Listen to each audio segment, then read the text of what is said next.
Not only are high energy prices within the state's control, they are actually a deliberate government policy and have been for years. This is Ben SCALLAN and you're watching Gript Media.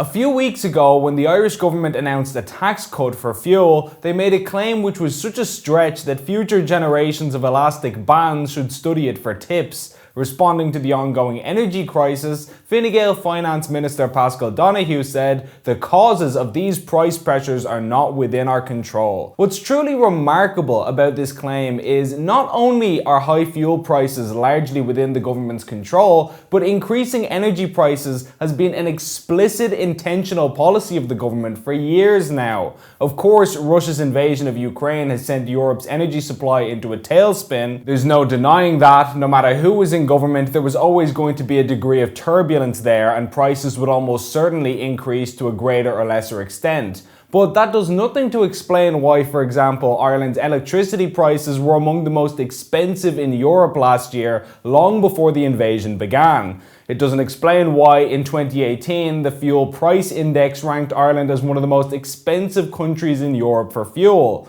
And it does nothing to explain why last year the AA was warning that petrol and diesel were hitting record highs before a single Russian boot had set foot on Ukrainian soil. If Vladimir Putin had decided to sleep in on the day of the invasion and called the whole thing off, that would not change any of these facts. The situation may not be quite as bad right now, but with or without Russia's antics, Ireland would still have crushing energy prices as we have had for years. Understanding this is not complicated either. In fact, the government have outright told us how and why this was going to be the case. Most of us just weren't listening at the time. As reported in The Independent in 2019, we want to force private motorists out of their cars. Motorists are to be forced from their cars under a plan the government says is necessary to avoid a climate apocalypse. A revolution in transport is planned over the next decade, with Transport Minister Shane Ross saying the policy is to get people out of private cars because they are the biggest offenders for emissions.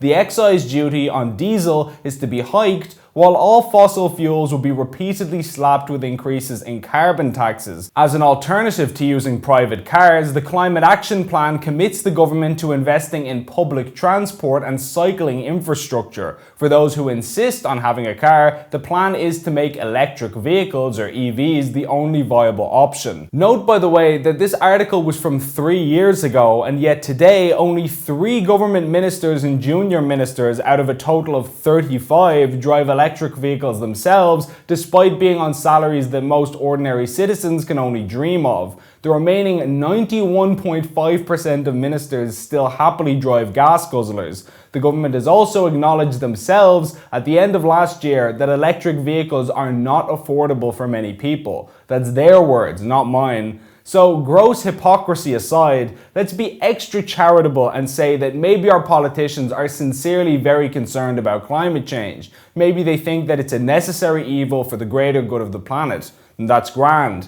But if that's the case, they shouldn't tell us that this is some terrible disaster that came out of left field and which was beyond their control. They should be honest and admit that not only was this within their control, but they actually set out years ago with the full knowledge and intent of making fuel more expensive on purpose. All Russia did was speed up the process. Other than timing, it's mission accomplished all around. We have to understand that this is not a policy that went wrong. It's actually working perfectly exactly as intended. This is precisely what people asked for when they demanded green policies. Even now, as the energy crisis continues to spiral out of control, Eamon Ryan, the man in charge of our energy supply, is urging Ireland and the EU to cut imports of Russian fossil fuels. Prices are already at record highs, and Eamon Ryan wants to cut off Europe's biggest energy supplier on top of that. It is nothing short of demented. Ultimately, we need to start having a real conversation about the cost of climate policies in this country. It doesn't just mean sharing a speech by Greta Thunberg on your social media page or holding a placard at a climate protest.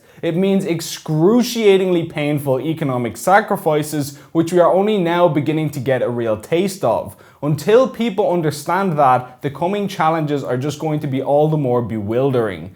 Please like and share this video, and if you enjoyed it, please consider signing up for a monthly donation via the link on screen to help us produce more content like this. Alternative media like Gript needs all the assistance it can get, and every donation goes a long way. As always, thanks for watching.